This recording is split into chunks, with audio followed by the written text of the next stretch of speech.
আমাৰ মহান ত্ৰাণকৰ্তা প্ৰভু যীশু খ্ৰীষ্টৰ নামত নমস্কাৰ কৰিছোতা। আজিৰ শাস্ত্ৰ পাঠ জোনা ভাৱবাদীৰ পুস্তক ৩ নম্বৰ অধ্যায়ৰ ১ৰ পৰা ৪ নম্বৰ পদ। পাছে দ্বিতীয়বাৰ জোনালৈ জিহুৱাৰ বাক্য আহিল, বোলে তুমি উঠি সেই মহানগৰ নিনবিলৈ গৈ যি কথা মই তোমাক প্ৰচাৰ কৰিবলৈ কম তাক সিহঁতৰ আগত প্ৰচাৰ কৰা। তেতিয়া জোনা উঠি জিহুৱাৰ বাক্য অনুসাৰে নিনবিলৈ গ'ল। নিনবি অতিশয় বৃহৎ ৩ দিনীয়া বাটৰ নগৰ।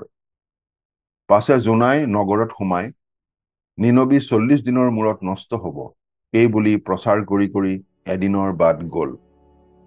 সেয়া আছিল জোনা ভাৱবাদীৰ পুস্তক ৩ নম্বৰ অধ্যায়ৰ ১ৰ পৰা ৪ নম্বৰ পদ।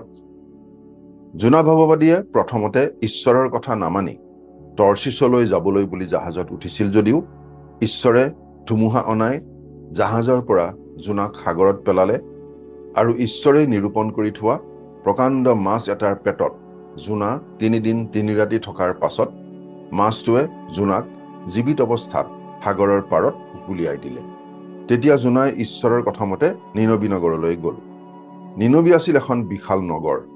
তাৰ মানুহবোৰ অতিশয় মন্দ প্ৰকৃতিৰ আছিল আৰু ঈশ্বৰে নগৰখন ধ্বংস কৰাৰ আগতে মানুহবোৰক সাৱধানবাণী শুনাবলৈ জোনাক তালৈ পঠিয়াইছিল।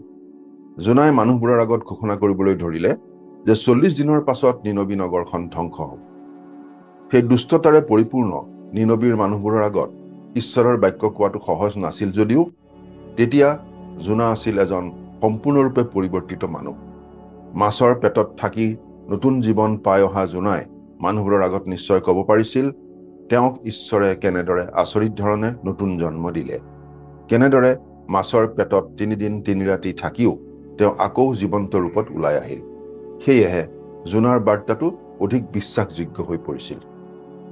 আজি প্ৰতিজন খ্ৰীষ্টীয় বিশ্বাসীৰ বাৰ্তাটো আচলতে একেই, কাৰণ আমাৰ বাৰ্তাটো মৃত্যুক জয় কৰি জি উঠা এগৰাকী ব্যক্তিৰ বিষয়ে। পাচনি পৌলে লিখিছে, আমাৰ প্ৰভু যীশুক মৃতবিলাকৰ মাজৰ পৰা তোলা জনাত বিশ্বাস কৰা যে আমি আমালৈকো গণিত হ'ব। সেই যীশু আমাৰ অপৰাধৰ কাৰণে সমৰ্পিত হ'ল আৰু আমাৰ ধাৰ্মিকতাৰ অৰ্থে তেওঁক তোলা হ'ল। মৃত্যুক জয় কৰি জি উঠা মৃত্যুঞ্জয় প্ৰভু যীশুৱেই আমাৰ বাৰ্তাটোৰ মূল কথা। প্ৰভু যীশুৰ পুনৰুত্থানৰ কথাটো বাদ দিলে খ্ৰীষ্টীয় বিশ্বাসটো অৰ্থহীন হৈ পৰিব। প্ৰভু যীশুৱে মৃত্যুক জয় কৰি জি উঠিছিল বাবেই আজি পৃথিৱীত খ্ৰীষ্টীয় বিশ্বাসটো আছে। মৃত্যুক জয় কৰি নিজৰ ঈশ্বৰত্বৰ প্ৰমাণ দিয়া প্ৰভু যীশুৰ বাক্য আৰু প্ৰতিজ্ঞাৰ আধাৰতেই খ্ৰীষ্টীয় বিশ্বাসটো থিৰ হৈ আছে। জোনাৰ জীৱনত ঘটা ব্যক্তিগত অভিজ্ঞতাই জোনাৰ বাৰ্তাটোক অধিক গ্ৰহণযোগ্য কৰি তোলাৰ দৰে আমাৰ জীৱনত ঈশ্বৰে কৰা আচৰিত কাৰ্যৰ সাক্ষ্যও আমাৰ বাৰ্তাটো অধিক গ্ৰহণযোগ্য কৰি তোলে। প্ৰাৰ্থনা কৰিম।